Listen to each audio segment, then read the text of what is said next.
Warrior channel में आपका अभिनंदन है। मैं हूं कुंडल सिंह मुसाल। आज के इस वीडियो में मैं एलटीए यानी लाइफ टाइम एरियर के बारे में विस्तार से बताने वाला हूं।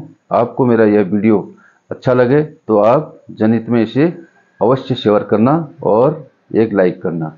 चलिए वीडियो को आनंदपूर्वक देखिए और जो भी कार्रवाई इसमें बताई जा रही है, यदि आपने अभी तक नहीं किया है तो आप अवश्य उस कार्रवाई को करें। वीडियो को शुरू करने से पहले वीडियो के नीचे एक काला बटन है जिसमें कि सब्सक्राइब लिखा हुआ है, उसको उंगली से दबा दें। दोस्तों, एलटीए यानी लाइफ टाइम एरियर एक ऐसा शब्द जो कि हर एक पेंशनर के लिए अनिवार्य है। जो भी पेंशनर भारत सरकार की ओर से या राज्य सरकार की ओर से या किसी भी पीएसयू से पेंशन ले रहा है तो उसके खाते में कुछ न कुछ पेंशन का पैसा अवश्य रहता है। और जब उसकी मृत्यु होती है तो उस महीने की जो पेंशन होती है, उसके जो बाकी बकाये के साथ साथ उस महीने की पेंशन जो आनी होती है, उसको क्लेम करने के लिए क्या क्या कार्रवाई उनके डिपेंडेंट को करनी पड़ती है, वो सब मैं इसमें बता रहा हूँ। तो उससे पहले आपके डिपेंडेंट परेशान न हो। आपके साथ जिस प्रकार से आपका परिवार खुश था, आपके जाने के बाद भी आपके कार्यों को देख करके आपका परिवार हमेशा अपने आप को गौरवान्वित करे, तो उसके लिए आपको ये कार्रवाई जरूर करनी है। तो सभी पेंशनर्स को आप अपने बैंक में जाइए और बैंक में जाने के बाद बैंक कर्मचारी से पूछिए कि मेरे खाते के में नॉमिनेशन है कि नहीं है। अक्सर हम जब किसी भी पेंशनर से मिलते हैं तो हम पूछते हैं कि भाई आपने बैंक में अपना नॉमिनेशन कराया है कि नहीं कराया है। तो उनका एक ही कहना होता है कि जब हमने खाता खोला था वो तो उसी समय हो गया था, जबकि साथियों ऐसा है नहीं। पेंशनर के समय जब आप खाता खोलते हैं तो उस समय एक नॉमिनेशन होना वो अलग चीज़ है कि उसमें एक भरा जाता है कि भाई अगले बार इसका मेरे बाद कौन इसका संचालक होगा।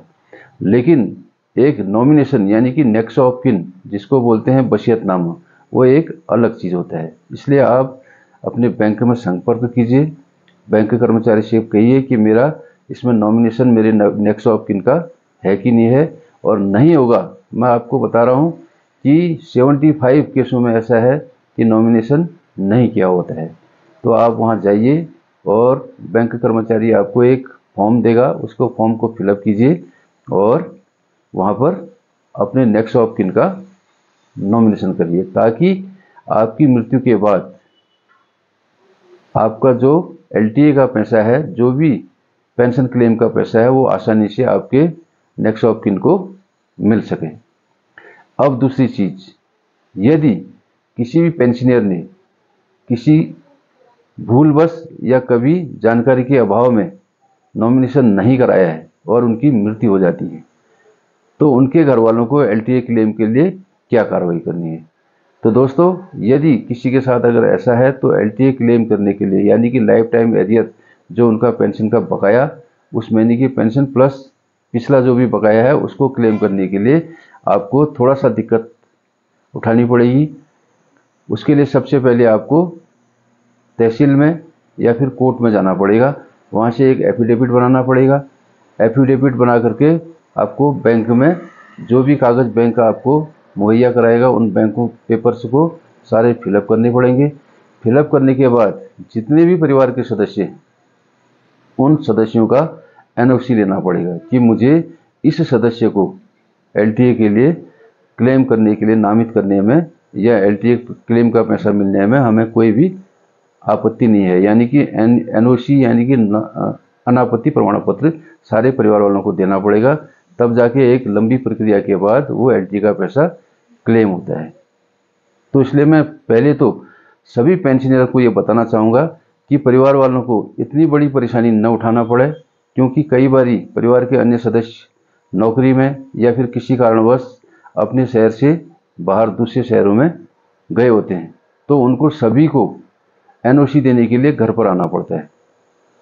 तो इन समस्याओं, इन झंझटों से बचने के लिए पेंशनर्स की ये जिम्मेदारी होती है कि आप अपने जीवन काल में ही अपना बैंक में नामांकन करवा लीजिए।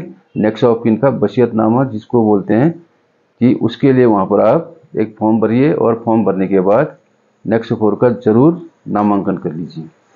यही प्रक्रिया जो फैमिली पेंशनर है, फैमिली पेंशनर के साथ भी यही नियम लागू है। यदि पेंशनर की मृत्यु के बाद जो फैमिली पेंशनर फैमिलीज पेंशन ले रही हैं, वो भी अपने नेक्स्ट ऑफ किन का नामांकन करा लें।